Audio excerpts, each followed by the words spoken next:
The massive oak doors of the Harvard Club didn't just open, they seemed to stare you down. I walked into the lobby, smoothing my simple blue suit, ready to celebrate my son's engagement. But before I could take 2 steps toward the ballroom, a stressed-out manager shoved a white apron into my chest. "You're late," he snapped, checking his watch. "Kitchen is on the left. Service starts in 5 minutes." My hand instinctively went to my purse, where my federal judge credentials sat. I was about to tell him I wasn't the help, but the mother of the groom. That's when a booming voice echoed from the coat check. A voice I knew all too well. Sterling Thorne. "It's about standards, Madison," he was shouting, loud enough for the whole room to hear. "If Ethan's mother shows up looking like she scrubs floors, keep her away from the VIPs. We can't have the cleaning lady chatting up Supreme Court justices." I froze. I didn't pull out my badge. I didn't say a word.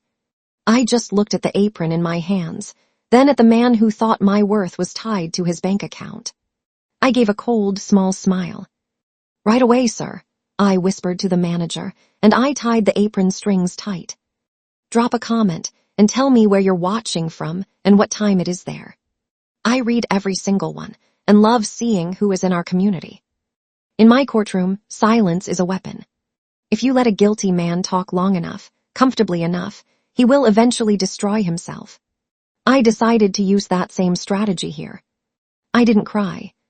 I didn't feel small. I feel like a hunter entering the tall grass. This wasn't a party anymore. It was an undercover operation. I walked into the ballroom, not like Judge Lydia Vance, but like a ghost in a white apron. The transformation was instant. It's a psychological trick called the gray rock method. By making myself boring and quiet, I became invisible. The wealthy guests didn't see a person. They saw a prop that handed out drinks. And because I was a prop, they felt safe.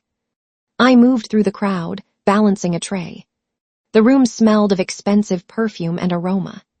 I saw my son Ethan by the champagne tower. He looked handsome but scared. When he saw me, his eyes went wide. He stepped forward to yell, "Mom." I didn't wave. I didn't smile. I gave him the look. It's the same look I give in court when a defendant is about to scream. A tiny shake of the head. A look that says, "Stand down, trust me." Ethan knew that look. He stopped, closed his mouth, and stepped back. Good boy. He realized his mother wasn't just a parent. She was a strategist. I circled the room, getting closer to the Thorne family. Sterling Thorne was holding court near the band, a drink in his hand, acting like the king of the jungle. He forgot that the jungle is always watching.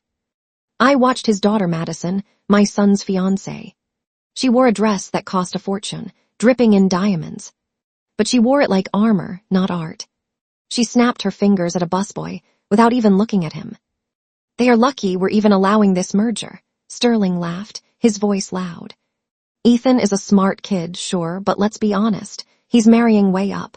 We're doing a charity case here." Fire burned in my chest, but I filed it away as evidence. This was the discovery phase. And unlike in my courtroom, the defense didn't know the trial had already begun. I walked up to him, refilling his glass. "More scotch, sir?" I asked, making my voice sound plain and flat. Sterling didn't even look at me. He waved me away like a fly. "Keep it coming, and don't spill it on the Italian leather."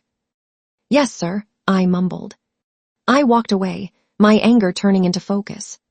They thought I was serving them drinks. In reality, I was handing them a rope, and I was going to let them hang themselves. The kitchen doors swung shut, cutting off the noise. The hallway smelled of bleach and old coffee. Most importantly, this was a place to hide. But as I leaned against the wall, I felt grounded. I looked at my hands. They were soft now, but I remember the ache in my knuckles. 30 years ago, I didn't wear a judge's robe. I wore a gray uniform. I worked nights as a janitor at the courthouse to pay for law school. I studied my textbooks while mopping the same floors I now rule over. Sterling looked at a server and saw failure. I looked at a server and saw the hunger that builds empires. That's why I didn't scream. Because wearing this apron didn't lower me. It reminded me of my roots. I ran the numbers in my head. Ethan didn't know that, when his father left, I sold everything to keep him in a good school. He didn't know I skipped vacations for years to pay for his semester abroad. I was the silent investor in his life. The Thorns were just late arrivals, trying to take credit for a company they didn't build. Sterling bragged about paying for the wedding venue. He thought that gave him the right to treat my son like charity and me like the help. He was wrong. I wasn't just a mother protecting her child.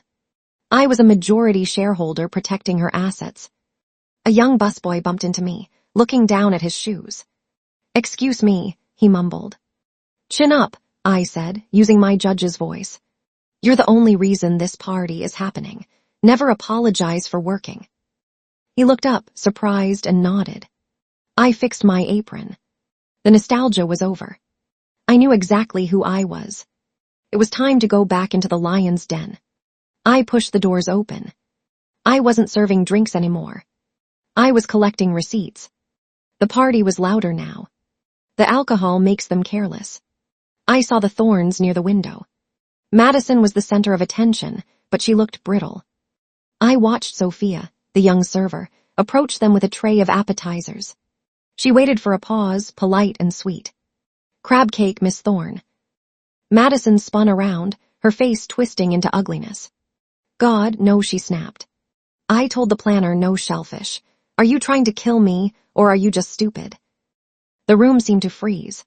Sophia shook, her hands trembling. "I'm so sorry, I didn't know." "Clearly you don't know anything," Madison sneered. "Get away before you ruin my dress." Sophia turned to run, cried, and bumped a table. A single drop of champagne hit the floor. But you would have thought a bomb went off. "Unbelievable," Sterling roared. "You see this, Ethan? This is why we pay for VIP. Good help is extinct." Ethan looked sick. He tried to step forward, but Madison silenced him with a hand on his chest. That was the moment I stepped in. I knelt on the floor next to Sophia. "It's just water and grapes, honey," I whispered, pulling a cloth from my apron. "It wipes right up." Sophia looked disenchanted. "I'm going to get fired." "You won't," I said calmly. "I promise." As I wiped the floor, I looked up. From my knees, I saw Madison towering over me, sipping her drink. She thought she was the queen because she was standing. She didn't understand that true nobility serves others. Only the weak need to step on people to feel tall. I stood up. "All clean, miss," I said coldly. "About time," she huffed, turning her back. I walked away, but the trial was over. The verdict was guilty. Now, I just needed the sentence. I grabbed a bottle of expensive champagne and moved to the corner table. The partners stood there in a tight circle, backs to the party. They weren't discussing the wedding, they were discussing the kill. Sterling was whispering arrogantly. "The Meridian merger is a done deal, gentlemen. $40 billion, the biggest payout in a decade." I poured champagne for the man next to him. He looked nervous. "I don't know, Sterling. The DOJ is watching and the case just got assigned to Judge Vance. I hear she's tough." My hand was steady. I filled the glass perfectly. Sterling laughed, a cruel sound. "Vance, Lydia Vance, please. She's a diversity hire with a bleeding heart. She cares about feelings, not profits." I stepped back. Exhibit A, underestimating the opponent. "But the environmental reports?" the partner asked. "If Vance sees the toxicity levels, she'll block the merger. It violates the Clean Water Act." Sterling took a slow sip. "She won't see them." The circle went quiet. "We're not going to shred them, are we?" "We're not amateurs," Sterling scoffed. "We're going to bury them. We hide the toxicity reports in the middle of the discovery files, box 4000, right between the cafeteria receipts and parking logs. She's a busy judge. She doesn't have the time or the brains to dig through 2 million pages to find the one chart that matters." A cold thrill raced down my spine. He had just admitted to a federal crime. He confessed to hiding evidence and lying to the court. Right in front of the judge, he planned to trick. "We steamrolled her," Sterling said. "We walk in, use big words, bury the bodies, and walk out with the money. To Meridian." To Meridian, they cheered. I adjusted my towel. In my head, I was drafting the arrest warrant. More champagne, gentlemen. Keep it coming, sweetheart, Sterling said, turning his back. He thought he was burying the evidence. He didn't realize he was burying himself. But Sterling wasn't done. He put his arms around a partner. And Madison just secured the summer internship at the Solicitor General's office. The partner raised an eyebrow. Impressive. That program only takes 3 people a year. It's for the top 1%. I froze. I sat on that selection committee. Madison Thorne did not have the grades or the character for that seat. Sterling chuckled. Let's just say the committee remembered how much they liked the new library I paid for. They had to make some adjustments. There was some girl, Sterling waved his hand. Some nobody from a state school. Perfect test scores but no pedigree. We couldn't let a slot like that go to waste, so her application got misplaced. My blood ran cold. It wasn't just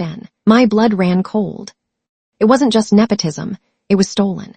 I looked toward the kitchen. Sophia was sitting on a crate, reading an LSAT prep book. The pages were worn, the margins filled with notes. The pieces clicked. Sophia was the nobody Sterling was talking about. She was the girl who worked double shifts to pay for her future, only to have it stolen by a man who treated it like a party favor. This wasn't just an insult. This was a crime against a life. I looked back at Sterling. He wasn't a father, he was a parasite. I set the bottle down with a thud. The discovery phase was over. I had the motive, the method, and the confession. I pulled out my phone. I texted Senator Reynolds, the keynote speaker and my old friend. Code blue in the kitchen. I need a witness. I hit send. I wasn't just the mother of the groom anymore. I was the judge. The kitchen doors swung open, silencing the room. Senator Reynolds walked in, flanked by security. Sterling's face lit up. He smoothed his jacket. Senator, an honor, Sterling said, stepping forward. Reynolds walked right past him. He walked straight to where I was standing holding a dirty rag. Lydia. Reynolds asked, his voice booming. Judge Vance, why on earth are you wearing an apron? The silence was absolute. Sterling looked at the senator, then at me, then back. His face went gray. Judge. Madison whispered. I untied the apron and placed it on the tray. I smoothed my navy suit. Actually, Miss Thorne, I said, my voice projecting. I am the presiding judge on the Second Circuit Court of Appeals. The same court reviews your father's $40 billion merger. Sterling choked. Judge Vance, we were just joking. Joking. I stepped into his space. Was it a joke when you admitted to a conspiracy to violate the Clean Water Act? Was it a joke when you explained how you hid the toxicity reports in Box 4000? He stammered. That is privileged conversation. Not when you shouted at a waiter in a crowded room, I said coldly. There is no privilege in the catering line. You admitted to fraud in front of a federal judge and a U.S. senator. I nodded at Reynolds, who glared. I can't explain, Sterling wheezed. You will, I promised. At your disbarment hearing. I turned to Madison. She looked small now. And as for that internship, I said, I sit on that oversight committee. I'll be pulling your file tomorrow. I'm interested to see how an application was misplaced for you. Mother, do something. Madison grabbed her mom's arm, but she looked away. Ethan, I said. He stepped out of the shadows, looking relieved. He stood by my side. Ready to go, Mom. One last thing. I turned to Sterling. You were right, Mr. Thorne. You really should be careful who you talk to. You never know when the cleaning lady might hold the gavel. I walked out, the heavy doors closing behind us. The fallout was swift. 3 months later, the headlines read, Merger blocked. Thorne Partners under investigation. Sterling lost the case and his firm. His license evaporated. But the real justice has fixed the future. I sat in my office. Ethan sat across from me, looking happy. He had ended things with Madison that night. She's working retail in Soho, Ethan said, smiling. She said her feet hurt. I sign a document.